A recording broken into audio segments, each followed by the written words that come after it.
Hey y'all, it's June the 16th, 2016. Alright.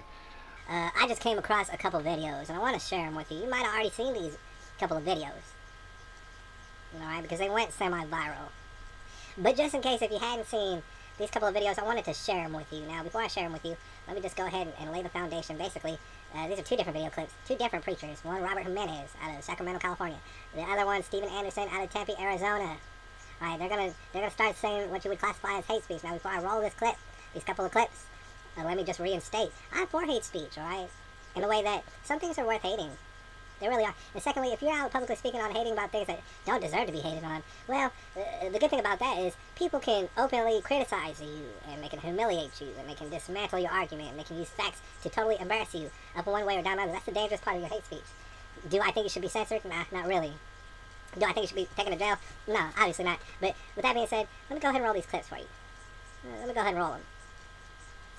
There's no tragedy. I wish the government would round them all up, put them up against a firing wall, put a firing squad in front of them, and blow their brains out. Hey, are you sad that 50 pedophiles were killed today?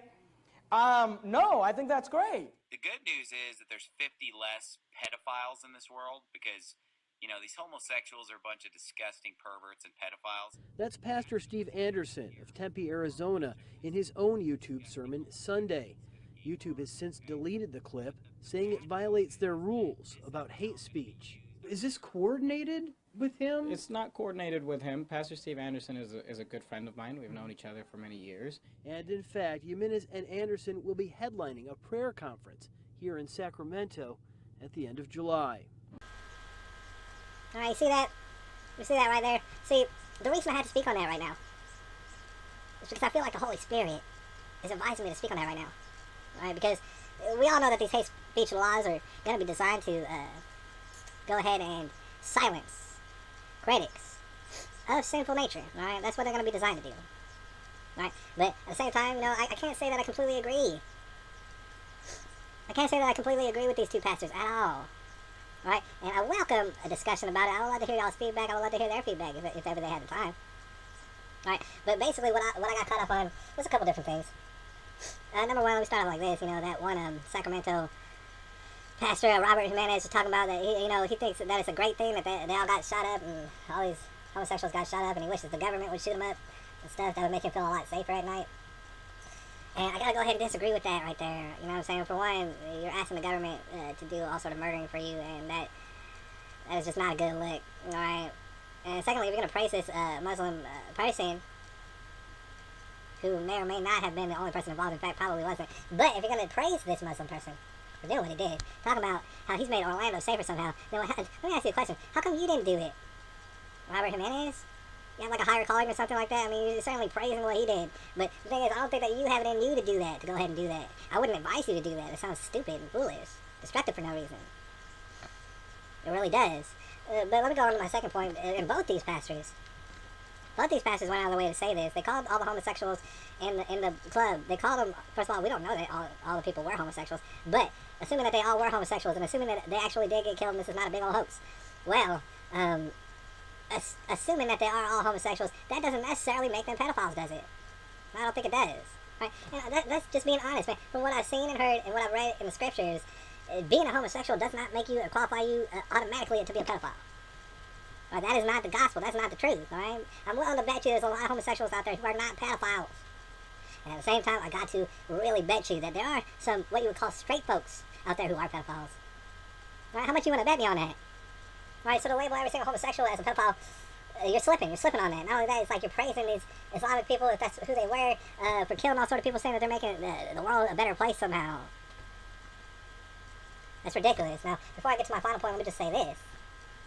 All right? Human beings are a beautiful, immaculate machine. Every single one of us individuals are like crazy, immaculate machines built out of mathematics and dust and just pure majesty, all right? Our bodies, if you were to look at them like robots and stuff, are amazing. We have such unbelievable potential. All right, and I gotta say, just speaking in generalities when it comes to Islam, when it comes to Christians, I know this is only speaking in generalities. But when you speak in those generalities, a Christian understands the potential of any human being, that any human being can turn to God, right, at any point in their life. And it's because of that potential that makes them special. It doesn't matter what religion they are. It doesn't matter if they are homosexual. It doesn't matter if they smoke crack every day, right?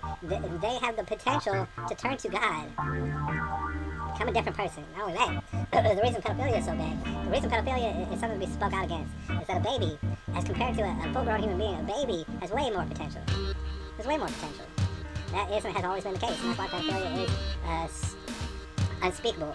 It's just, it's abominable, and it does deserve death, if I'm to be honest with you.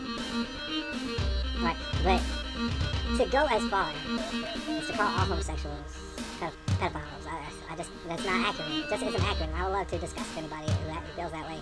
It's just not accurate. And I would also like to point out that I've kind of discussed this, I've dabbled with this. Maybe y'all might have different opinions out there on this. Right, but I made a video discussing the idea of sexual deviancy. Right? If you're going to label a homosexual as a pedophile, you're doing that in the idea that, okay, sexual deviancy is a slippery slope, and if you're willing to do one thing, you're going to be willing to do the other thing eventually, right? Slippery slope. But it's not, you're skipping a whole bunch of stuff. It is not homosexuality by itself, in and of itself, that's going to lead to pedophilia, and that's it. What I'm out here saying is, whether you want to hear it or not, I would be avoid saying it. Sexual deviancy of any kind leads to pedophilia. Alright, you might be, and I might, see, nobody's perfect out here, but there might be people out here who are sexual deviants of whatever kind, and they'll never get into pedophilia, and they stand strongly against it, alright? And that's a good thing. The problem with sexual deviancy is that it is a slippery slope, and if you say yes to one thing, you may well say yes to another thing, and that might make you say yes to another thing, and it is a slippery slope. Alright, but at the same time, I'm not going to be out here saying, oh, well, you're an adulterer, I'm going to stand you up against the wall and shoot you in your brains. It's just not practical. It don't make any sense. It's not pragmatic at all. Oh, you lusted after this girl over here and stuff. You were looking at her with a lustful eye. Why don't I stand you up against the wall and shoot you in your brain? You see how that don't make sense? You say, oh, you cheated on your wife, oh, you cheated on your husband and stuff, man. You deserve to get the government to line you up and shoot you in the brain. None of that makes sense. Right? When they speak on the wages of homosexuality being death, I mean, the wages of sin in and of itself is death. And here's the thing about it. Vengeance belongs to only one of us. And you might want to argue with me on that, but the government ain't it, alright? The government does not monopolize vengeance. Anyways, this is June the 16th, 2016.